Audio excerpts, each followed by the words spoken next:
Right now, we are being joined by the one, the only Eli Berkovits. Find him on the Pack-A-Day podcast, PackerReport.com. You can find him on social media at @BookofEli_NFL. Eli, great to be chatting with you. How the heck was your weekend, and how are you doing?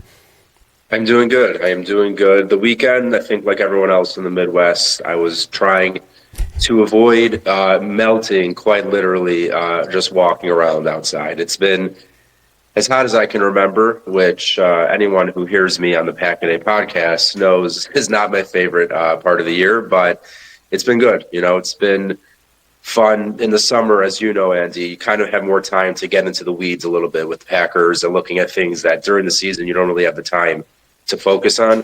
So I always like the summer for those kind of nerdier, in-depth kind of breakdowns of the Packers. And we are certainly here completely for that. And we did one of those with second-year jumps just a minute ago, which is a fun conversation to have, and just looking if they're real or not, which was fun, I know, for me to kind of go back and look at and see which of these players actually took jumps, which of them actually had sophomore slumps, and what we can kind of expect from this rookie class moving forward. Before we kind of jump into some of the nerdier things, you had a fun opportunity to go and attend Jayden Reed's celebrity / charity basketball game this past week. Tell us about that. You know, which Packers were playing, who stood out, how did Jayden Reed look? Because I know he's been a little bit banged up with some injury issues. So, tell us all about it. Yeah, Jayden Reed from Chicago. So he had a kind of, like you said, a celebrity kind of charity basketball game here in Chicago. And it was a really, really nice event. I mean, first off, just seeing all the Packers players that were there. You had Jayden Reed, Josh Jacobs, Dontavian Wicks, Mecole Hardman, Tucker Kraft, and Keyshawn Nixon were supposed to be there. I didn't see them. They may have been there. I didn't see them. But in terms of who played, you had Reed and Jacobs on one team. Mecole Hardman was on the other team. It was actually Greg Newsome, the Cleveland Browns cornerback, was also playing. I know there's Newsome, there was some connections to Newsome and the Packers, I feel like, for a little bit at some point, either last year or 2 years ago.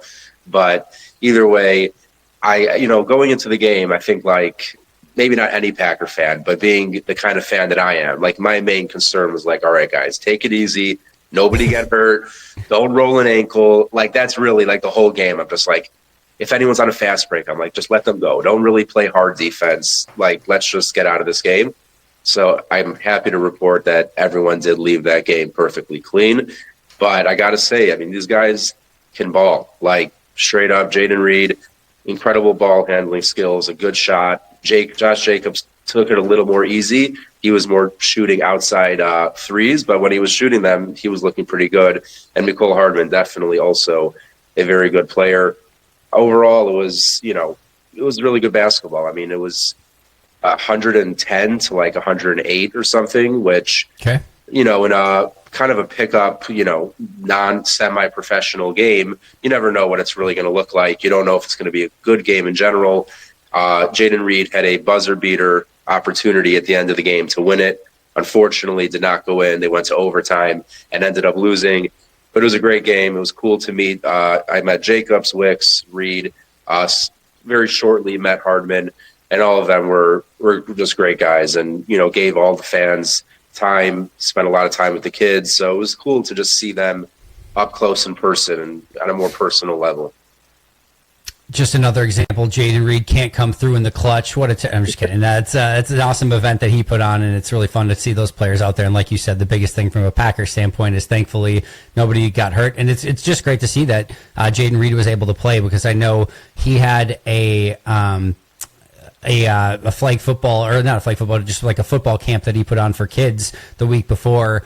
And, the announcement at the end, my kids both attended. The announcement at the end was that Jayden Reed had to leave because he had to go do rehab at Lambeau Field after and get, some work done. So, and you could tell he was maybe walking a little bit more gingerly. So the fact that he was able to get out there and actually play is great to see. And hopefully that means that he's going to be good to go for training camp. We're being joined by Eli Berkovits, Pack-A-Day podcast, PackerReport.com. You can find him on social media at @BookofEli_NFL. Eli, I was going through some of the things that you have been looking at and kind of posting on your social media page. One of the things that you posted about was the defensive tackles and the defensive ends, and more specifically, their run defense this past year. And I think a lot of things get discussed about this Packers defense, about Jeff Hafley and just the Packers in general from this past year and some of the things that they did. One of the things I don't think gets enough credit is how improved that they were in run defense. It was a night and day difference with Jeff Hafley with really the same personnel up front. They didn't really change anything at all. Edgerrin Cooper, yes, was a change, but even when Cooper wasn't out there, the run defense was still stellar. And I don't think the defensive ends and defensive tackles specifically get enough credit for the work that they put in, because they were fantastic against the run, and it was a night and day difference.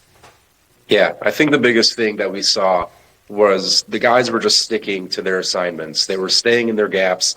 They weren't getting ahead of themselves and then leaving huge holes in the middle of the defensive line to just run through. And like you said, it made a huge difference.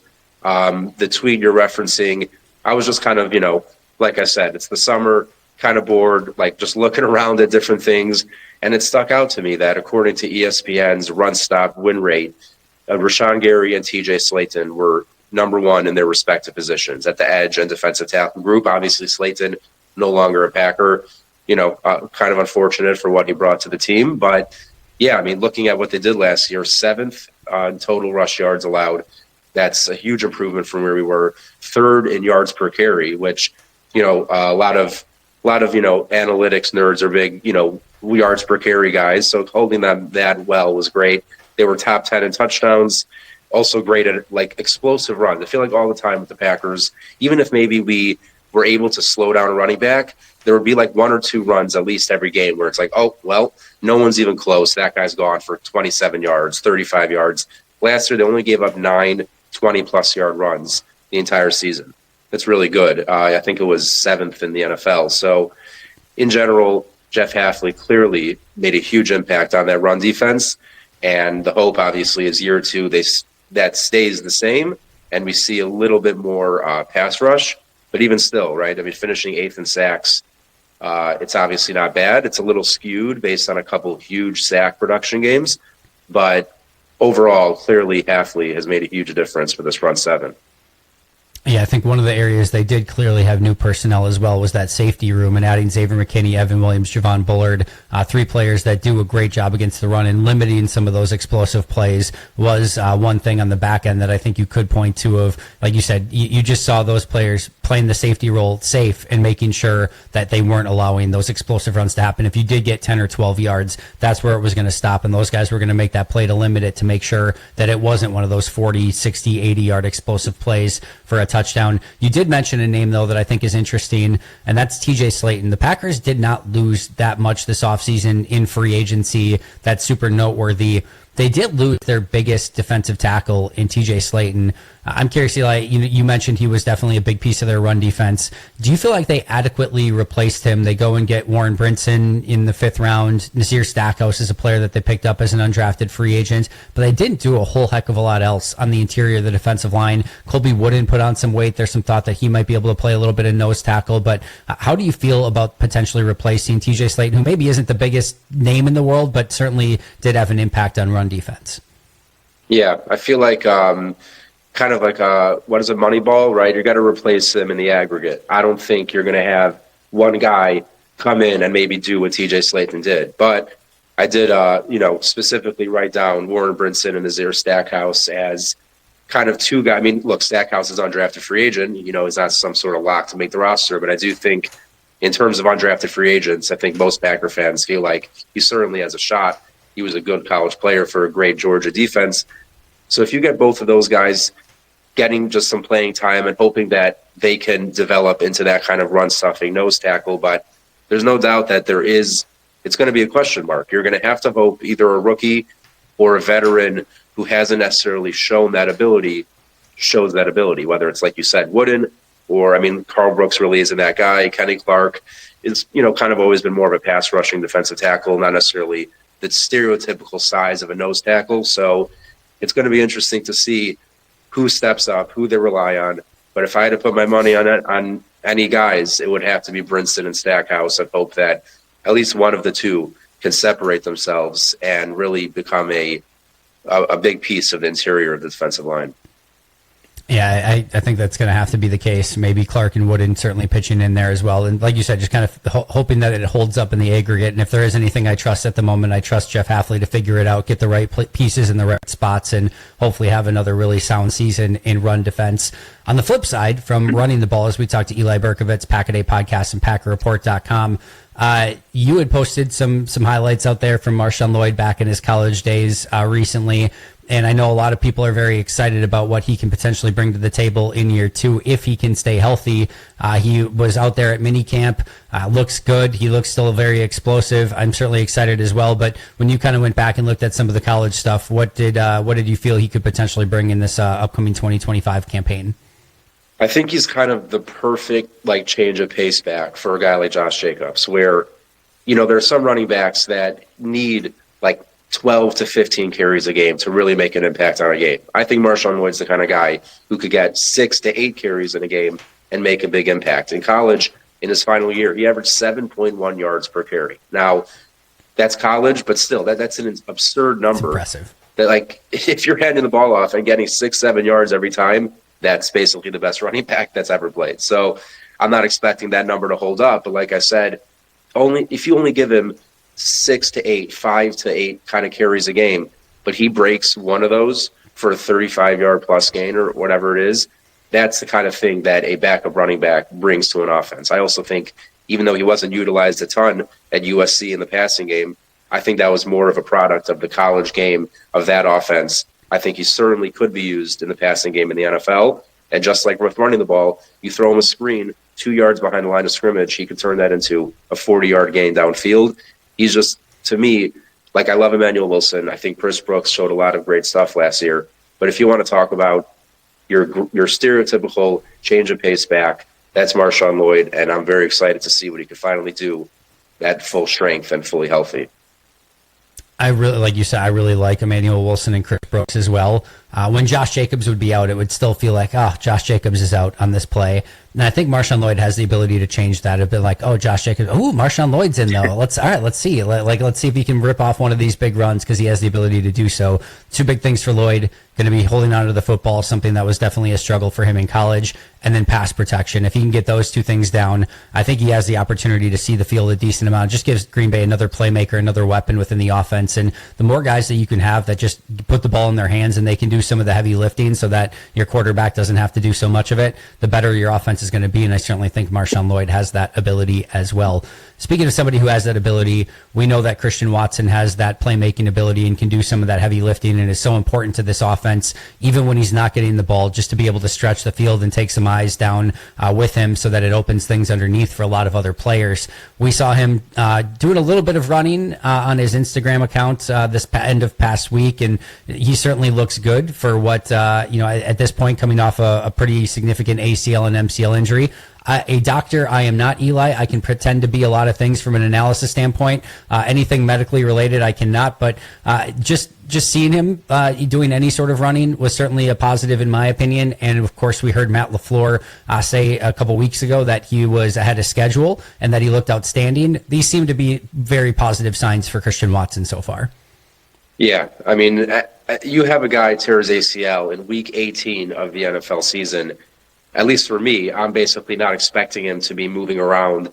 The earliest maybe training camp, a little with the rehab group on the side, but probably not really practicing until early, week 4 to 6 area. He starts practicing, ramps up a little, and maybe you're back by week 8 to 10 if you're lucky. That could be early. A lot of guys, you tear your ACL week 18, there are guys that don't even play the next year. It's not a guarantee you're back for the next year. Usually it's close to a full year, but Christian Watson, again, in the nicest way possible, is clearly just a kind of freak of nature. I mean, I remember when I interviewed his father, shortly after, I think his rookie season, and he was telling me some of the stories about him growing up where it's just this guy was different. The way he moved, the way he was growing, just his whole thing. And his other sons are athletes as well, but there was something about Christian that just set him apart. And I think we see that. It was only one clip, it was one route, but the guy's... It was, I think, less than 6 months removed from a torn ACL. And he was running, not full speed, but he was running fast. He was running hard, and it looked good. So I think in my head, like my timeline was like week 10 to 13, maybe that he comes back. I'm kind of bumping that up now to like week 7 to 10, maybe. Like maybe I'm getting ahead of myself, but he looks really good for someone coming off a torn ACL that late in the season. Yeah, I think the big thing is, again, just that it looks good. And again, whatever the timeline ends up being, the timeline ends up being. But it certainly seems that he, and as Matt LaFleur said, is ahead of schedule. And I'll take any positive news when it comes to Christian Watson that I can take, because, again, he can be such an important piece within this offense. And just some of the ideas of getting like Christian Watson and Matthew Golden out there at the same time, and just some of that speed is very enticing as well. So hopefully we're able to see some of that. And hopefully when Christian does come back, he looks like Christian, not like 80% of Christian or anything like that. His speed is so important to his game, and hopefully he has the ability to play exactly like he did prior to that injury. All right, before we get you out of here, Eli, a couple quick ones. First of all, the offensive tackles, Zach Tom, Rasheed Walker, potential contract extensions. Of course, Sean Ryan ends up being a free agent as well this upcoming offseason. So how are you going to prioritize these offensive linemen in Green Bay? And how would you go about doing this if you were the Packers general manager? It's going to be very interesting because you're not even just talking about Tom and Walker. You got to factor in Jordan Morgan and Anthony Belton. At least I think you do. These are guys that you drafted with pretty premium picks, Morgan for sure. And if they both end up being good NFL guards, I don't think anyone's going to like cry about it. But I think people do want to see them play. And if all of a sudden you re-sign Walker and you re-sign Tom, like where are they going to play? Like let's just say they maybe Ryan walks, so you have an open guard spot, but it's going to be very interesting to see. But in terms of just the tackles, I think you got to prioritize Tom. I don't think that's some sort of hot take. He's one of the best tackles in the NFL. He needs to be at the top of the list. And if you could manage to get Rasheed Walker back, like I'm not really going to complain, but I just think you're going to end up tying a ton of money up in your tackles when you just drafted 2 tackles, at least college tackles, pretty early in the draft. So for me, I'm really focusing on Tom. If you could manage to get Walker at like a cheap deal and you really want him back, I'm not going to go nuts over it. But I do think that they can afford potentially to let Walker walk, and then play one of Morgan or Belton at left tackle. And just one last quick thing, I was kind of surprised to see that the highest paid right tackle is actually making more than the highest paid left tackle right now, which is not what I expected. But either way, Penei Sewell? Yeah, Penei Sewell over, I believe, Trent Williams at left tackle. But regardless, you got to get Tom done as soon as possible, and then everything else is just kind of gravy because I feel like we set ourselves up in the draft through the offensive line for a little while here. Yeah, the whole left tackle, right tackle thing has certainly changed some of the best pass rushers in the NFL, including guys like TJ Watt at left defensive end. And, the blind side thing and you're in shotgun is certainly a little bit less than what it used to be when you were under center all the time. So definitely is evened out quite a bit, and not surprising to see that some of these right tackles are getting paid just as much as the best left tackles, or in Penei Sewell's case, even more. Before we get you out of here, Eli, last thing, Packers training camp's coming up in about a month from today exactly. What's the number 1 or 2 things that you're going to be looking for as we get out to training camp? It's probably going to be everyone's answer, but it's got to be Matthew Golden for me. Like, I just want to see what he can bring in, full speed practices, pads, helmets, the whole deal. And I mean, also Savion Williams. Like, he's someone that's so exciting and brings so much to the table that I just want to see how they're going to use him. I want to see what he looks like in an NFL offense, not in a college offense. So starting at the receiver group, I'm really excited about that. And then I would probably say I want to see what these cornerbacks are going to look like. Obviously, no more Jair.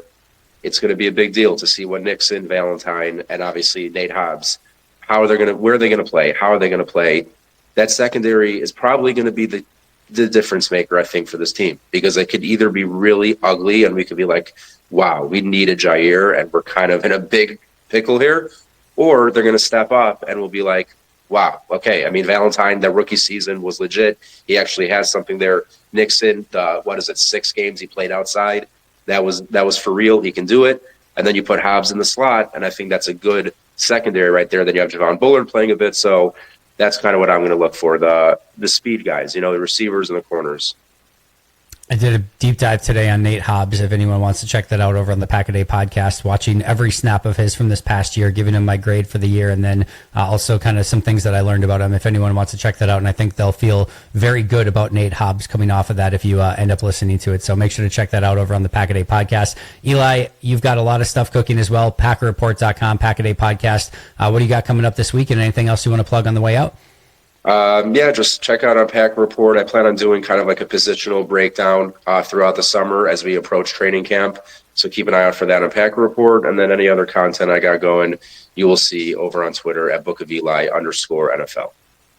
Make sure to give him a follow. He is phenomenal and is always putting out amazing stuff. Again, at @BookofEli_NFL. Eli, always great catching up with you. I'm sure we'll do it again soon. You enjoy your hot summer day. And like I said, we'll talk very soon. All right, my friend? All right. Thanks, Andy. Great time. You bet. That is Eli Berkovits, Pack a Day podcast, PackerReport.com. Again, find him on social media at @BookofEli_NFL. This is the Pack a Day radio show.